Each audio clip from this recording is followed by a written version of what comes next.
Hello everyone, welcome to this video about rhythm. Now, I made many videos about rhythm guitar already, so you might be wondering why is he making another one?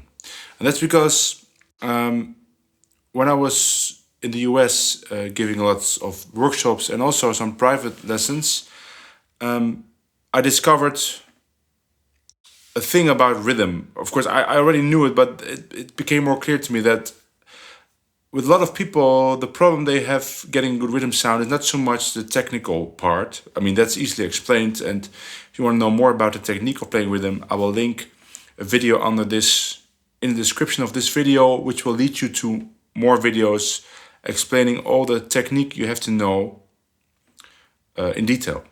But it's more about getting the sound in your ears first. Do you know what you're looking for in your own rhythm playing? Do you know which sound you are going for? And the moment that became really clear to me, right, because I would be explaining the technique to people, I would showing them the way to hold the pick, the way to mute the chords with the left hand, which strings to hit, all that kind of stuff, and they still wouldn't get it.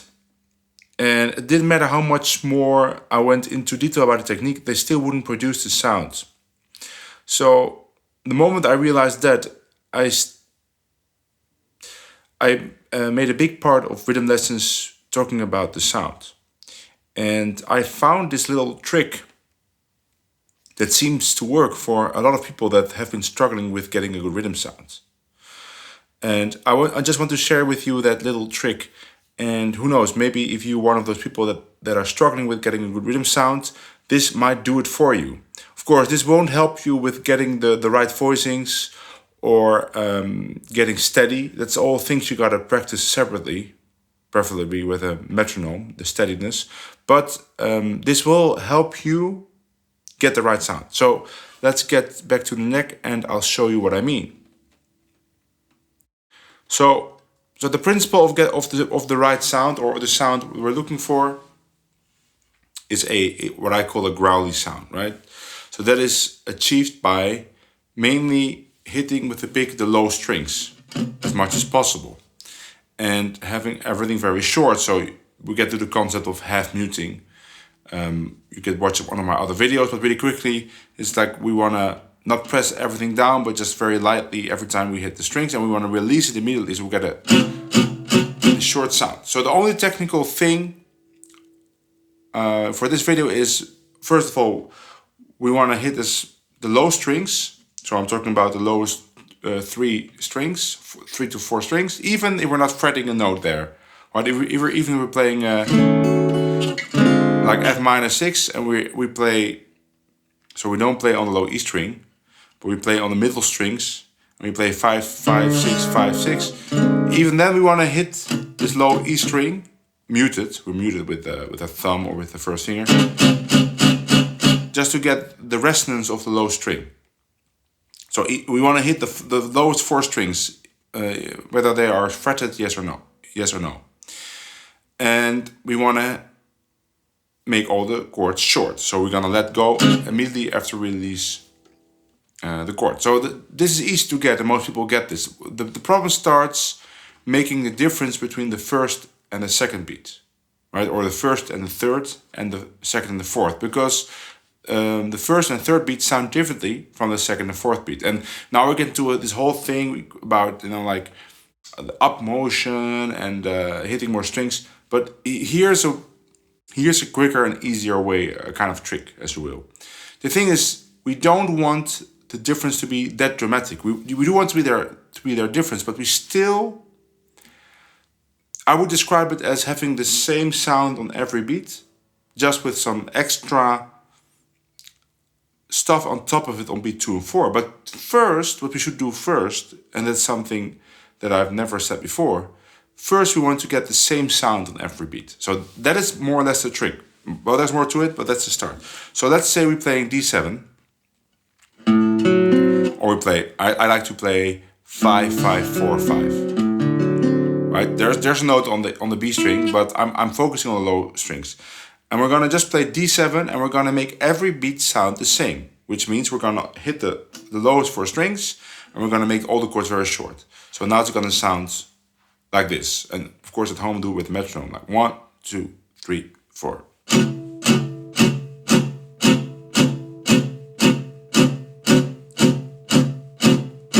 And let's switch to G6.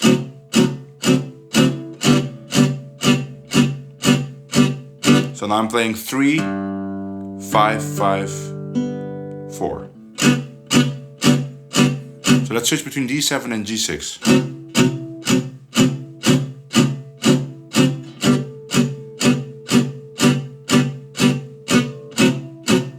So I'm focusing on only hitting the low strings and making the chords as short as possible.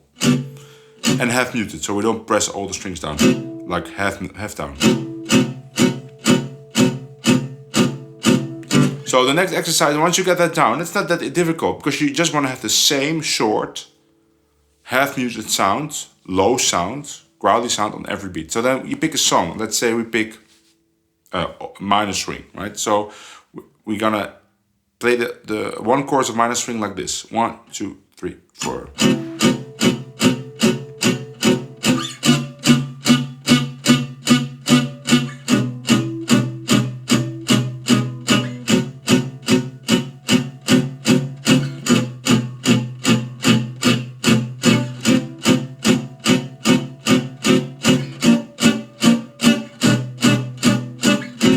Yeah, like this.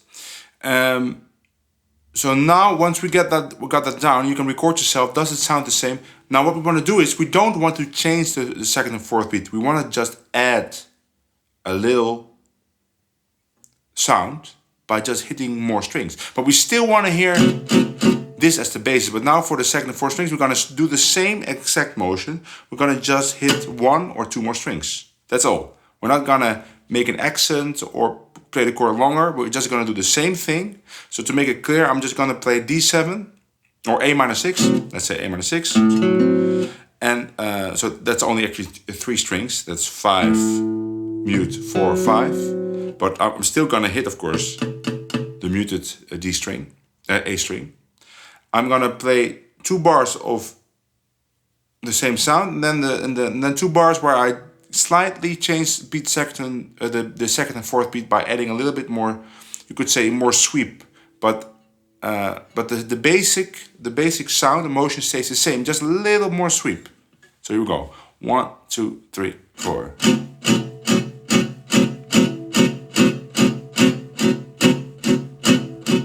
Back, same, different, same.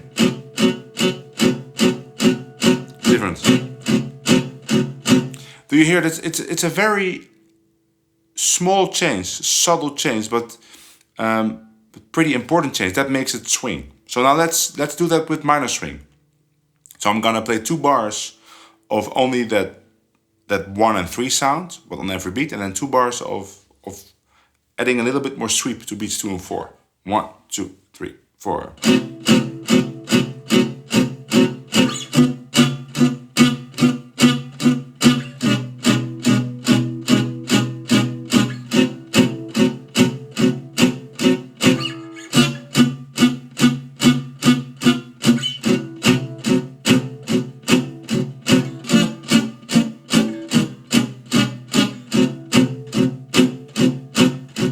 Now let's change every bar. So 1 bar, same sound. 1 bar of changing.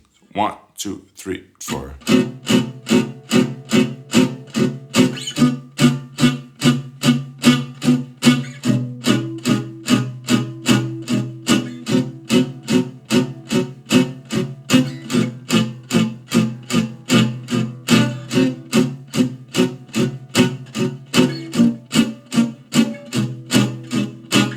You see how little difference there is. So now I'm just gonna get rid of the same sound. Now I'm just gonna put every bar like this, right?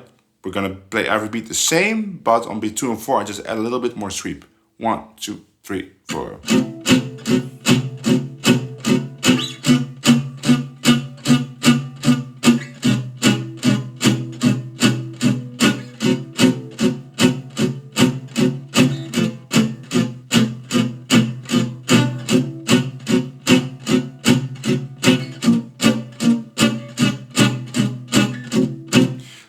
this is the trick, right? I'm going for the same sound every beat. Just add a little bit more sweep on 2 and 4. And this is the basic rhythm sound you gotta have in your head, in your ears. It's basically the same sound on every beat. But in practice, you add a little bit more sweep to 2 and 4. And this is all you need to produce a good rhythm sound. You don't need to do the upstroke, that can come later, just as a start. If you have trouble getting a good sound, this might do the trick. Of course, you need good technique, but again, watch my other videos for that, like the fingernail inclusion and the way to half mute. I will link a video in the description. Now let's play, I was playing Hungaria in the beginning, and I'm gonna play it again, and I'll listen to, if you can hear that, that's what I'm doing. I'm trying to play the same sound on every beat, just a little bit more sweep on 2 and 4. 1, 2, 1, 2, 3, 4.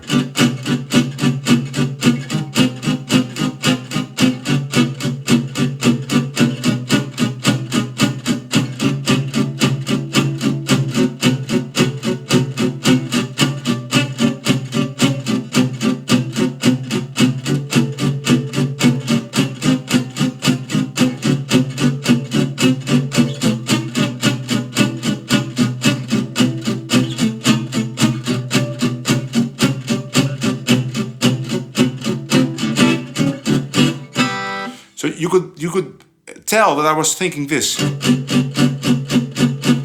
So that's the same, right? That's what I have in my ear, but then to make it swing, I just add a little bit more sweep, that's all. So that is my trick.